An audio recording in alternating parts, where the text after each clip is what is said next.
네, 최근 토지에 대한 관심이 늘고 있습니다. 특히 도심권 내에서요, 수익형 건물을 지을 수 있는 대지가 인기가 높아지고 있다고 하죠. 자, 그래서 오늘 라이브머니에서는요, 이 토지 경매 물건으로 2배 이상의 수익을 낼 수 있는 비법을 좀 공개해 보도록 하겠습니다. 자, 초보자를 위한 기본기부터 여러 또 고수를 위한 테크닉까지 여러 가지 꿀팁을 좀 배워보는 시간이죠. 오늘 우리옥션의 이성용 대표 함께합니다. 안녕하세요. 네, 안녕하세요. 네, 가뜩이나 금리가 아직까지 낮기 때문에 부동산 경매 시장 열기가 뜨거울 것 같은데 어떻습니까? 일단 지금이 아직은 겨울이 오기 전 가을철이잖아요. 네. 그러다 보니까 특히 주택시장 쪽은 경매 시장이 굉장히 뜨겁습니다. 아, 주택이라고 하면 이제 보통 아파트라든지 그런 주택 부분의 주거공간들. 주거공간.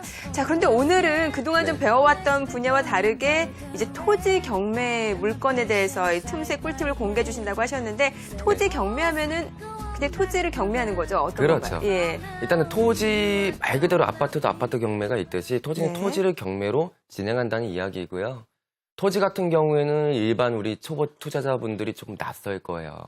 왜냐면 보통 이제 우리가 이제 주거 공간이 필요하기 때문에 주택 거래는 많이 하지만 토지 같은 경우에는 아무래도 이제 주택보다 상대적으로 이제 거래율이 적다 보니까 토지 경매 시장도 이제 아무래도 참여자들이 적죠. 네. 자, 토지 경매로 이제 2배 이상의 수익이라고 하니까 여기에서도 뭔가 틈새 시장, 특수 물건을 노리는 것 같거든요. 네. 자, 어떤 부분을 오늘 배워보면 좋은 건가요? 네, 오늘은 토지 특수 물건 중에서 토지 지분 경매입니다. 네. 자, 지분 경매요. 자, 지분 네. 경매라고 하니까 이제 지분이라는 말은 이제 여러분 다 알고 계실 거예요. 그러니까 이 물건에 대해서 내가 몇 % 지분을 갖고 있다. 그러면은 주인이 한 명이 아니라 적어도 2명 이상 된다. 이런 말씀이신 그렇죠. 거죠. 맞습니다. 예. 자, 지분 경매 개념을 좀 들어보도록 하죠. 이제 쉽게 설명을 하면은 예를 들어서 파리 형제가 네. 이제 부모님으로부터 이제 부동산을 상속받을 때 8분의 2씩 소유할 수 있겠죠. 그렇죠. 공동 소유하는 거죠. 네. 이런 거를 이제 지분으로 소유하고 있다. 그래서 지분 부동산이고 지분 경매 물건이에요. 경매로 나오면. 네. 이제 토지 같은 경우에 이제 어떻게 이제 수익을 낼 수가 있냐면은 생각을 해보자고. 일단은 일반 주택보다 소유자가 적기 때문에 경매 시장에서 낙찰가가 더 낮아지겠죠. 상대적으로. 두 번째는 지분 경매죠. 내가 이거를 낙찰을 받았을 때 온전하게 내가 하나의 한 필지를 낙찰받는 게 아니란 말이에요. 건물은 한 동이란 표현을 쓰지만 토지는 한 필지란 표현을 씁니다.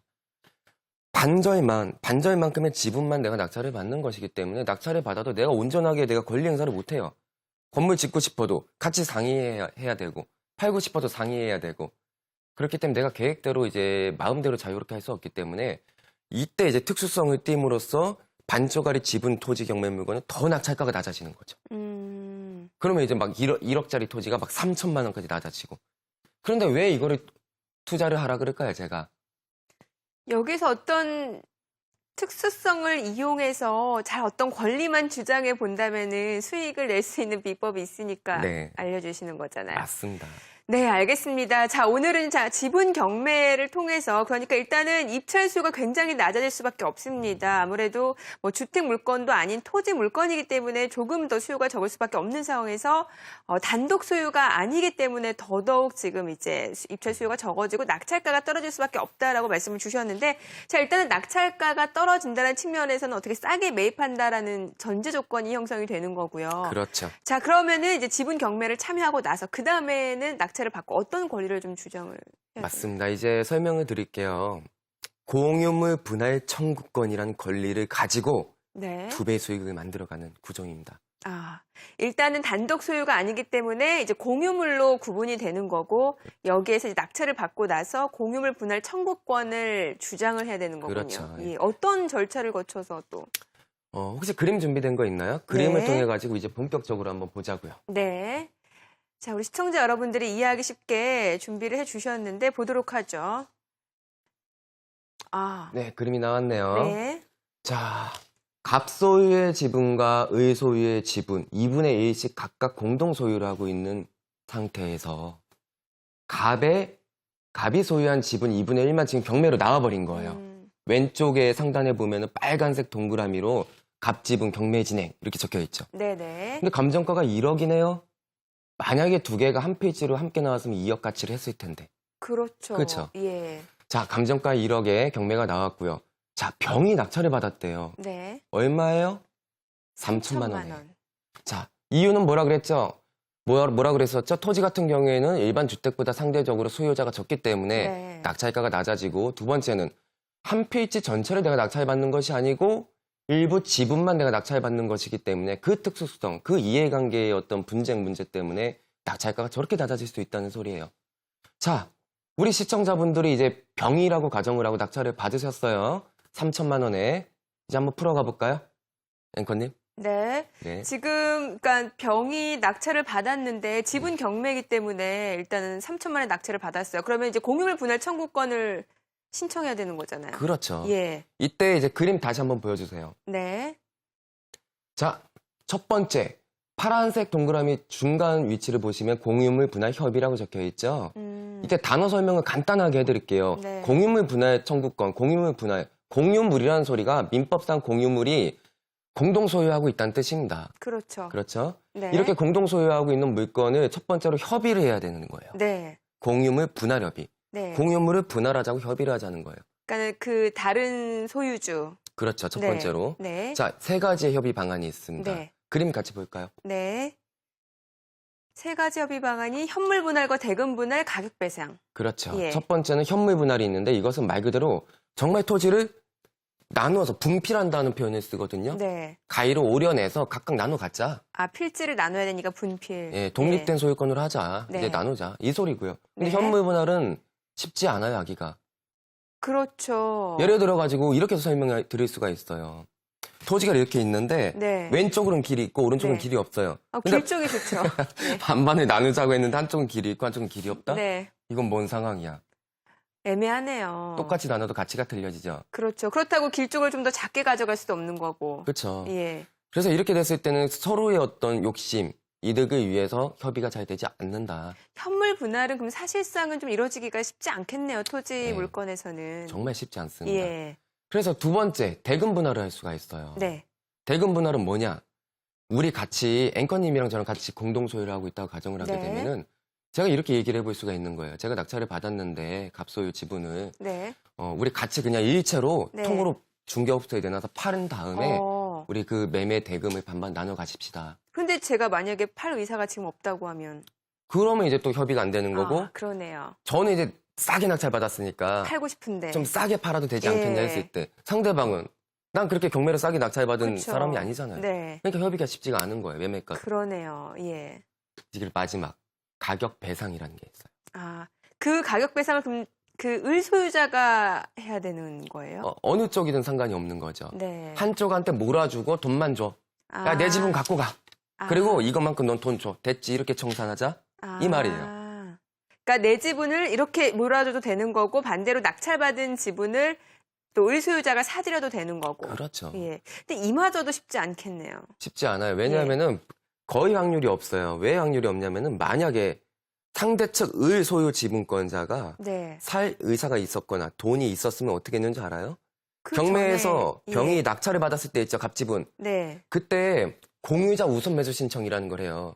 아, 그럼 예. 그런 병이 낙찰받은 금액에 강제로 공유자 갖고 올 수 있어요. 3천만 원에. 네네. 그럼 그때 3천만 원에 을이 갖고 왔지 왜 못 굳이 뭐하러. 택했어요? 예. 그러니까 살 돈이 없거나 살 의사가 없다. 네. 그래서 협의가 안 돼요.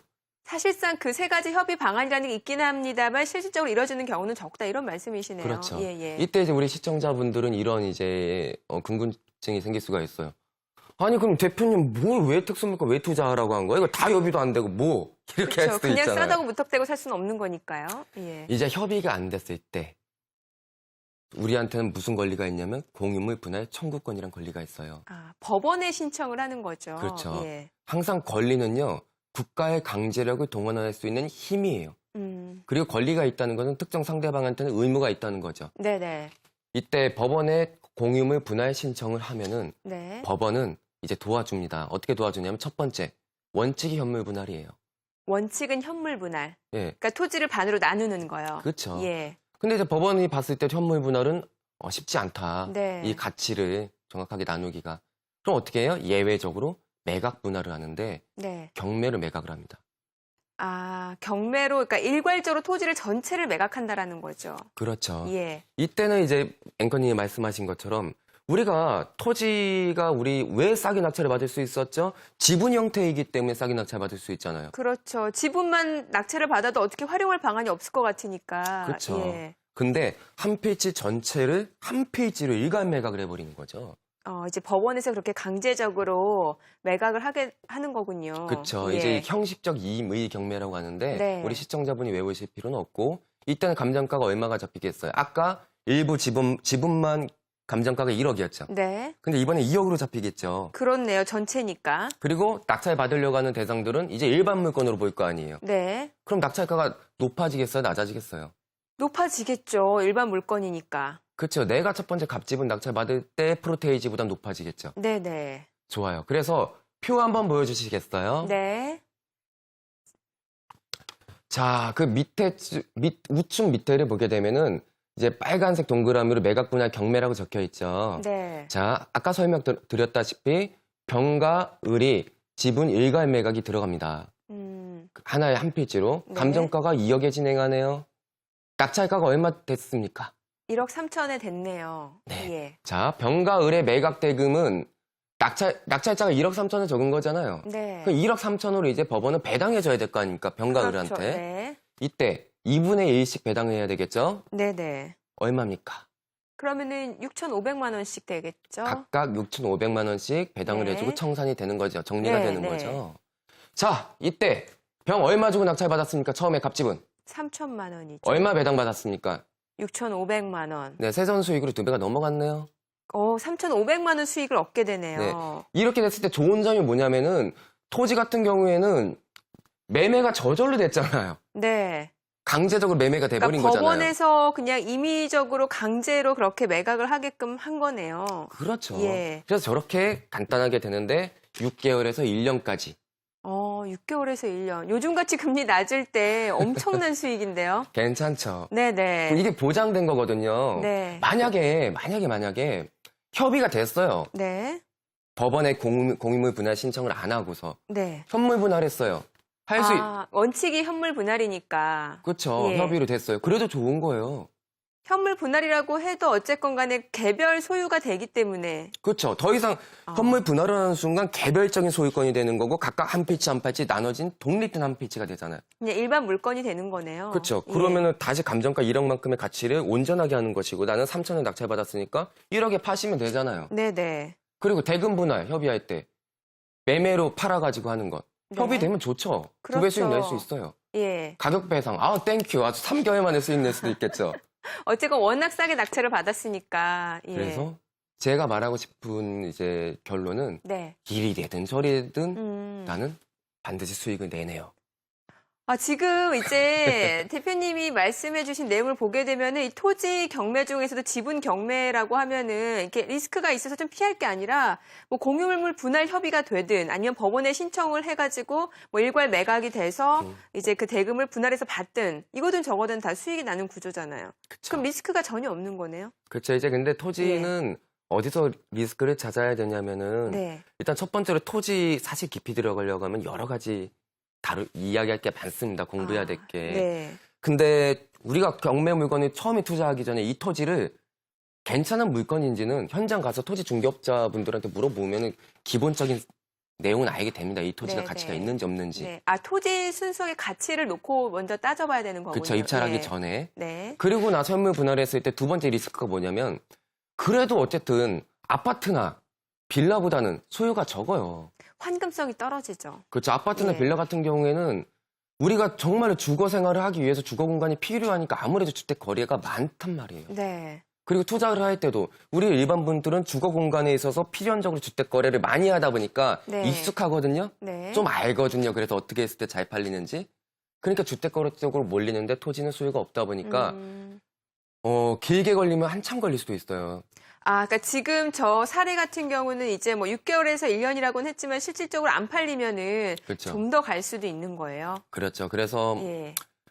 제 생각 저는 항상 토지를 많이 매매를 해봤기 때문에 이제 네. 가장 초보자들한테 만약에 현물 분할이 됐다면 매매를 잘하는 방법이 뭐냐면 주변에 나와 똑같은 조건의 토지들이 내놓은 가격보다 싸게 내놓으면 되거든요. 네네. 3천에 받았잖아요. 네. 1억짜리 토지죠. 네. 남들 금매라고 9천에 내놨어요. 딱 7천에 내놔도 2배 수익이 넘어가잖아요. 아, 그렇게 해서 또 빨리 파는 요령이 있긴 하군요. 그리고 토지 전문 중개업소 분들한테 네. 소장님 제가 수수료 정말 가득 채워서 많이 드릴 테니까 네. 1등으로 팔아주세요. 저 7천만 원 내놓을게요. 아, 많이 내놔 보세요. 네네. 다 팔립니다. 토지 위에 건물이 있는 거잖아요. 네. 토지가 먼저예요, 건물이 먼저예요. 토지가 먼저죠. 건물 지으려면 토지가 있어야 되죠. 그렇죠. 그러면은 토지를 사서 건물을 짓는 사람이 있는 거잖아요. 네. 그러니까 토지도 다 수요가 있습니다. 아, 그러니까 수요가 일단은 이제 뭐 주택 물건처럼 많지는 않지만 네. 수요가 항상 있기 때문에 또 빨리 파는 요령을 좀 말씀해 주시는 것처럼 시세보다 약간 저렴하게 내놓으면 되니까 큰 걱정은 필요 없다 이런 말씀이시군요. 네. 그리고 이제 더 나아가서 지금 시간이 얼마나 남았지? 네, 조금 더 여유가 있습니다. 네. 네. 그리고 이제 이런 방법도 있어요. 내가 낙찰받은 토지가 네. 앞으로 많은 가치 상승이 있을 것 같아요. 네. 그러면 좀 보유하고 싶잖아요. 네. 네. 그냥 묶어두시면 안 돼요. 그렇게 갈 수도 있단 말이에요. 네. 그랬을 때는 항상 우리가 어떤 투자를 하든 부가가치의 개념 속성을 반드시 알아야 돼요. 그렇죠. 부가가치가 뭐냐면은 주식으로 따지면 주식 투자를 해놓고 이 가치가 오르는 것만을 그냥 기다리는 게 아니고 꼬박꼬박 나한테 배당이 있다고 생각을 해봐요. 네. 그럼 누적적으로 나한테 부가가치 수익이 함께 쌓이는 거고 아. 나중에 양도를 했을 때도 양도만큼 또 이제 자본 수익이 있는 거잖아요. 네네네. 이렇게 갔을 때 사실은 장기 투자 시에 우리가 수익을 봅니다. 네. 이게 굉장히 재수없는 결론을 이야기하자고 하면은 모든 투자는 평균으로 회귀하는 속성이 있습니다. 네. 하다못해 우리가 화학 공식에 한 번씩 나오는 아연 같은 거, 카드뮴이 있다 이 병에 걸려서 안 되고요. 네. 아연 같은 거 하나 사서 20년만 냅둬 보세요. 네. 부동산 투자가 잘 나갈 때 부동산 투자한 사람, 금리 앞서갈 때 금 투자한 사람, 뭐 채권 투자한 사람 20년 뒤에 만나봤을 때 똑같아지는 지점이 반드시 나오거든요. 네. 이게 평균 회귀 속성이잖아요. 네네. 이거를 이기기 위해서는 부가가치가 있어야 되는데 그 관점에서 앞으로 토지의 부가가치가 올라갈 것 같다. 그러면 처음에 생각을 잘해야 돼요. 여기에 컨테이너 들고 창고를 임대를 주면 내가 부가가치가 있는 거잖아요. 보유기간 동안. 그렇죠. 그냥 내버려 두는 게 아니라 그런 임대 수익이라는 게 들어오는 거죠. 그렇죠. 예. 만약에 밭이에요. 네. 그러면 도지를 준다는 표현을 쓰거든요. 네네. 농사를 지을 사람한테. 그렇죠. 이런 식으로 부가가치를 같이 채워졌을 때 장기 투자 시에는 반드시 이기는 투자가 됩니다. 아, 그러니까 땅이 안 팔린다라고 속상할 것도 아니고 좀 부가가치가 높을 땅이다라는 판단이 들면 그런 식으로 중간에 수익을 계속해서 그렇죠. 들어올 수 있는 방법을 생각을 해보면 네. 좋겠네요. 그 정도까지도 내가 이제 준비가 되면은 네. 항상 어떤 방향으로 가든 나는 반드시 수익을 낼 수 있는 네. 훌륭한 투자를 할 수 있지 않을까 생각합니다. 네, 알겠습니다. 자, 오늘 이 토지 경매 물건으로 그 가운데서 이 지분 경매, 조금 일반 입찰자 같은 경우는 리스크가 있기 때문에 일단 입찰에 참여하지 않지만 알고 보면은 여러분 또 2배 이상의 수익을 낼 수 있는 그런 꿀팁을 좀 공개를 해드렸는데, 자, 과연 어떤 사례가 있는지 실제 사례 궁금해지시죠? 바로 좀 확인을 해보도록 하죠. 네, 그림 네, 지금 이제 실제 사례를 보시게 되면은요, 강제 경매, 경기 포천시 일동면, 경기도면 그래도 나름대로의 토지 수요가 조금 많은 지역이잖아요. 그렇죠. 예. 저기도 이제 성장관리권역이죠. 네. 성장관리권역들은 이제 그 인구가 밀집되어서 과밀억제권역, 막 강남 같은 데 있죠. 네네. 그런 데는 더 이상 인구가 밀집되면 안 되잖아요. 그렇죠. 분산시켜야 되죠. 예. 성장관리권역으로 다 분산을 시키거든요. 네네. 그러면 그쪽은 대학교도 들어오고 산업단지도 받아주고 뭐 관공서도 받아준단 말이에요. 그 성장관리권역이란 말이에요. 네네. 여기 토지를 그림 더 보여주시겠어요? 네. 설명이 자, 필요해서. 좀 전에 그 지역입니다. 예. 네, 감정가가 4억 8백이고 네. 최저 입찰가가 1억 3천까지 떨어졌어요. 네. 거짓말이 아니에요. 지분 경매인데 이만큼 떨어지죠, 역시나? 입찰가가?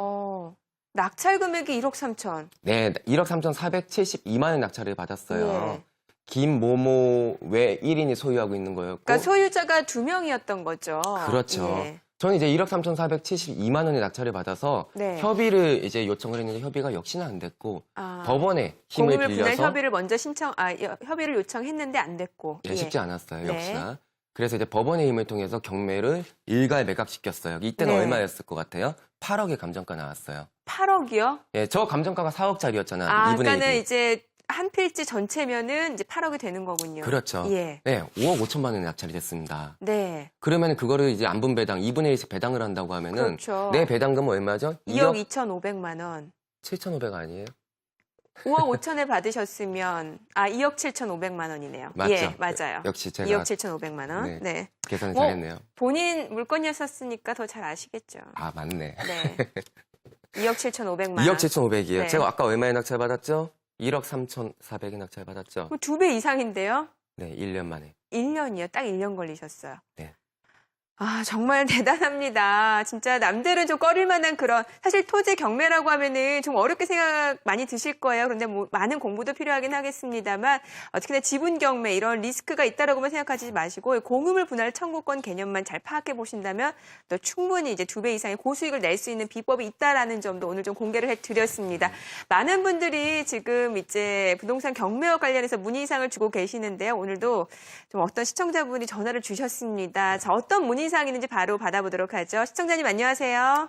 네, 안녕하세요. 네, 평상시에 저희 네, 방송 많이 보시나 봐요. 네네, 관심 많습니다. 아, 고맙습니다. 자, 오늘 어떤 문의사항 있으셔서 전화 주셨나요? 네, 저는 과거 전국 토크 콘서트 점실편 이 대표님 그 시리즈를 보고요. 네.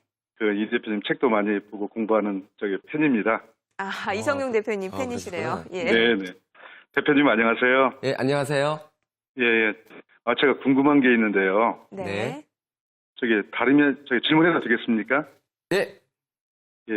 다름이 아니라 제가 이번에 경매로 나온 물건 중에 네. MPL 부실 채권을 매입해가지고 배당 수익을 좀 남겨볼까 하는데요.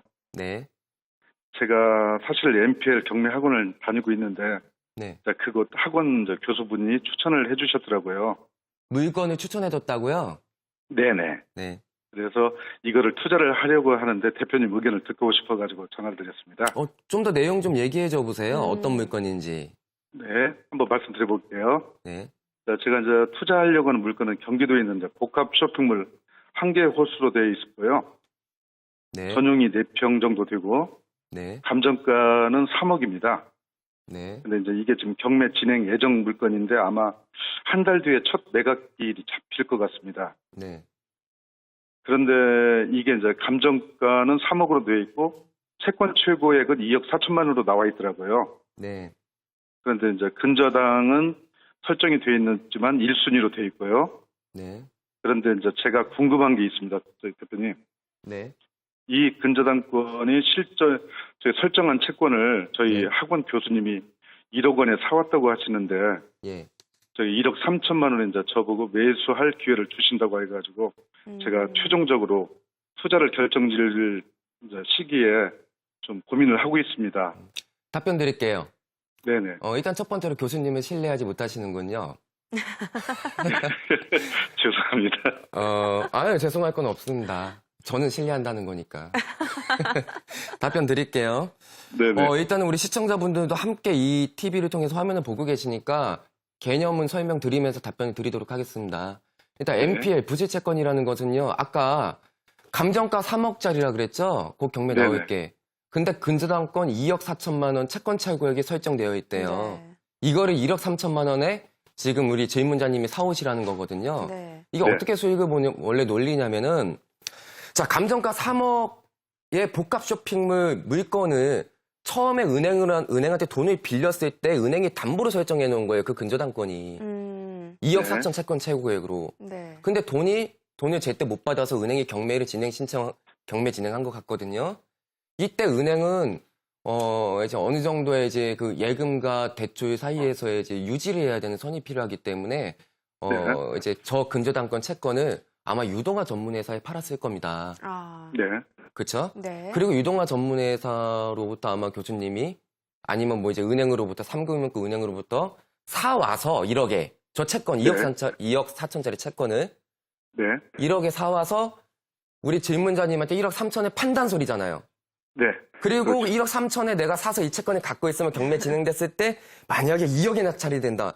그럼 나는 네. 이 근저당권을 2억 4천까지 배당받을 수 있는 권리가 있으니까 1억 3천을 받아서 만약에 2억에 낙찰된다고 가정을 해볼게요. 네. 그럼 난 2억을 배당받는 거 아니에요. 1순위 근저당권이니까. 네. 그럼 나는 7천만큼의 수익이 되는 거죠. 배당 수익이. 네네. 7천만 원 정도 나오겠네요. 예, 그 논리로 지금 가고 계신 것 같은데요. 네. 네네. 제 말이 조금 이해는 되셨어요? 예, 문제는 예, 그 예. 시나리오대로 되는지가 중요할 것 같아요. 네. 다시 한번 그 질문자님. 예, 예. 복합 쇼핑몰 건물이라는 게 뭐냐면 우리 동대문 같은 데 보면 밀리오레 뭐 두탑 빌딩 같은 데 있죠? 네네. 근데 막 서너 평실 이게 조금 옷가게들 있잖아요.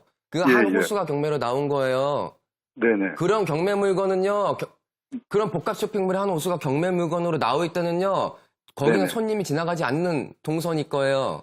아, 가치가 없는 것이고요. 그런 네네. 복합 쇼핑몰 경매 물건은요, 네. 감정가 대비 20% 미만에 낙찰됩니다. 아세요? 어이구.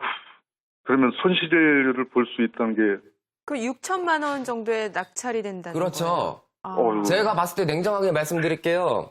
네. 복합 쇼핑몰이 지금까지 서너 평짜리가 나와가지고 20% 미만 위로 낙찰된 사례가 거의 없습니다. 아, 만약에 지금 교수님이 어떤 교수님인지 모르겠는데 학원 교수님이요? 강사겠죠. 아. 학교에서는 교수님이지. 아마 교수님이 1억에 사왔다 하면 교수님도 어떻게 선생님이 그렇게 사기를 당하셨을까? 1억에 사온 것 자체가 거짓일 수도 말이 안 되죠. 있겠네요. 예. 질문자님, 네네. 아, NPL 시장이요. 지금 가독에 있고 붐이에요. 네. 그리고 부동산 관련된 시장 중에서 가장 지금 사건 사고가 많이 일어나고 있는 시장이거든요. 네. 굉장히 신중하셔야 됩니다. 제가 봤을 때 아. 복합 쇼핑몰 NPL 투자하는 거 아닙니다. 이거 사람들이 부실이 많이 정- 혹하는 이유가 싸게 사올 수 있기 때문에 사람들이 많이 혹해요. 네네. 쉽지 않습니다. 아파트도 NPL 시장 웬만하면 하지 마시고요. 아, 네네. 유동화 전문 회사가 은행으로부터 채권 사왔죠. 예. 그렇죠. 예를 들어서 네네. 그랬을 때 그냥 매매를 유동화 전문 회사는 그냥 가지고 있어도 수익이잖아요. 근데 개인한테 팔 때는 수익을 자기가 더 줄이면서 팔까요? 아니겠죠. 아니겠죠. 예, 예.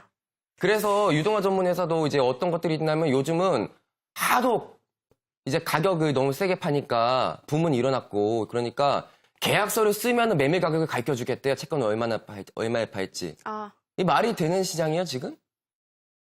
계약서를 쓰면 근데 또 계약서 쓴다? 근데 낙찰가는 내가 산 금액보다 안 나오는 거야. 지금 이런 시장이고 이기 때문에 많이 조심하시기 바라고요. 네. 아, 복합 예. 쇼핑몰 안 하시는 게 좋을 것 같습니다. 제 솔직한 의견입니다. 아, 아유, 네. 감사합니다. 그래도 시청자- 들으니까 속이 시원한데요. 네, 시청자님. 네네. 네, 오늘 전화 잘 주신 것 같으시죠? 네, 맞습니다. 하마터면 좀 큰일 날 뻔하셨어요. 네네. 많은 거 배웠습니다. 네, 앞으로도 문의사항 있으시면 언제든지 전화 주시기 바랍니다. 예, 예, 감사합니다. 네, 고맙습니다. 지금 이제 NPL 부실채권 요즘 정말 부동산 경매 하시는 분들도 이쪽으로 많은 관심을 갖고 있다고 하는데 정말 조심해야 될 부분이 많네요. 핫한 만큼 지금 또 가독이 또 와 있습니다. 네, 알겠습니다. 자, 오늘은 이제 토지 경매와 관련해서 지분 경매에서 또 고수익을 낼 수 있는 그 비법에 대해서 공개를 해드렸고요. 더불어서 시청자 전화 연결 문의사항까지도 받아봤습니다. 자, NPL 부실채권에 대해서 말씀을 드렸고요. 추후에 저희가 또 이쪽 부분까지도 좀 기회가 된다면 다시 한번 좀 다뤄보도록 하겠습니다. 저는 우리옥션의 이성용 대표와 함께 알아봤습니다. 오늘 말씀 고맙습니다. 네, 감사합니다.